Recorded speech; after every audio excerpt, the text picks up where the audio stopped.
And, it's also the case that the other thing that's worth thinking about in this regard is, we've only been thinking about the world as an objective place for 500 years, something like that. I mean, maybe you could chase it back to the ancient Greeks and go back 2,000 years, but whatever. From a historical perspective, 500 years or 200 years is the same amount of time, and it's a tiny fraction of the amount of time that living creatures that were approximately like us have been around. So we got along fine without thinking about the world as an objective place for a very, very long time. We survived, and here we are. It doesn't mean it's a bad idea, but it does imply that there are other ways of looking at the world that are highly functional and that have been conserved for let's say, for evolutionary reasons. And so, if you make the case, which you might, that what you evolve to match is reality, at least you match it well enough so that reality doesn't kill you, which is more or less the definition of evolution. If you evolve to match reality in some sense, and the manner in which you evolve predisposes you to view the world as if it's a narrative of sorts, then possibly the world is a narrative of sorts, at least insofar as it concerns you. Now, what that means metaphysically, I don't know, but that's okay, because who knows anything metaphysically, virtually by definition.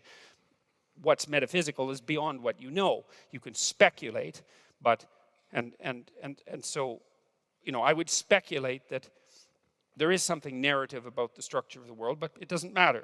We don't have to go down that route. We can just think about this practically. Okay, so now, the next thing I'm going to do is explain to you how it is that the way you look at the world is related to the emotions that I just described. And then I'm going to talk about how that in itself is related to the idea of hierarchy.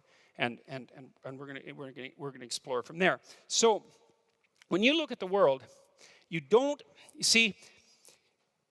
think that the world is made of obvious objects, and that you look at them, and then you think about what they are, and then you think about how you evaluate them, and then you think about how you use them, and then you decide to act. And that's not the case, because the world doesn't come segregated neatly into objects. And it took people a long time to figure this out, because when you look at the world, there it is, segregated neatly into objects, right? It takes no effort at all, except it takes half your damn brain to do that, right? And we're very visual creatures. We have great visual systems. And so a tremendous amount of metabolic energy and evolutionary expenditure of time has gone into providing us with a visual system that just breaks the world up into obvious objects for us. And that isn't even right, because we don't actually see objects. What we see are more like tools and obstacles. We just think they're objects. Like when you come in here, I can give you an example of that. Okay, think about a beanbag. Okay, think about a stump, and think about a stool.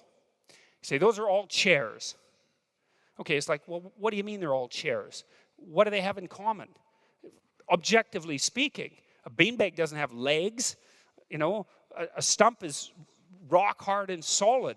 A stool is something almost completely unlike a beanbag. Well, they're all chairs. Well, why? Well, the answer is you can sit on them. And so most of the things that we group together as objects, we group together as a consequence of functional utility, and not because they share a set of features that are objectively similar. And the reason that we perceive in that manner is because we don't really care that much about the objective features of the world, because we have to care about being alive. And so what we actually care about is what things do. And so we tend to see things that do things and group together perceptually things that do things. And so, when you walk into a room like this, there is a trillion things you could look at. You could look at the color variation in the carpet forever.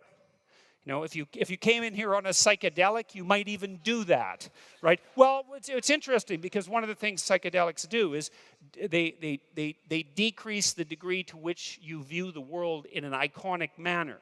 And then you see the incredible complexity that's underneath everything, and it's absolutely fascinating. Now, it's not good because you shouldn't come in here and just look at the carpet for an hour. You know, it's not that productive unless you're trying to equate yourself reacquaint yourself with the fundamental wonder of the world, you know, and there is some utility in that. Artists do that, but practically speaking, it's not that useful. What happens when you come in here, you know, you have a goal in mind. You're going to watch what happens on the stage. You're going to listen, and so you only see what's relevant to that, and so what you see are chairs, and chairs are things you sit on, and so they pop up into your perceptual field just like that, and then you know what to do with the chair.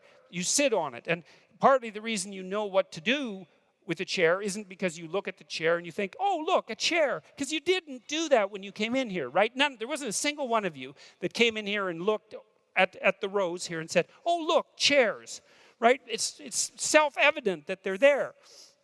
What happens is that you look at the chair and it maps, the chair maps itself onto your body. Like you prepare yourself, that the perception prepares you for the action. So as soon as you see the chair, which has a certain shape, so imagine it's a pattern that sustains itself in time, right? Because that's what a chair is. It's a pattern that sustains itself across time. And that pattern is transformed into a pattern of light, and then that's transformed into a pattern on your retina, and that's transferred into a pattern on your optical nerve, and then that's transferred into patterns all over your brain. And some of those patterns are the patterns that allow you to perceive the chair consciously, and some of them are patterns that enable your body to prepare to take this position in the chair, because part of what your eyes do is map right onto your motor system so that you look and you know what to do. And it makes you a lot faster, right? You look at something, you know what you're supposed to do with it, your body's prepared to do it. And that's kind of also what it means to understand something. You know, if you look at it and you know what it is, you know how to use it, it means you can just map the thing right onto your body. And so, people are very, very good at that. And especially as you develop expertise at something, you just get better and better and better at that.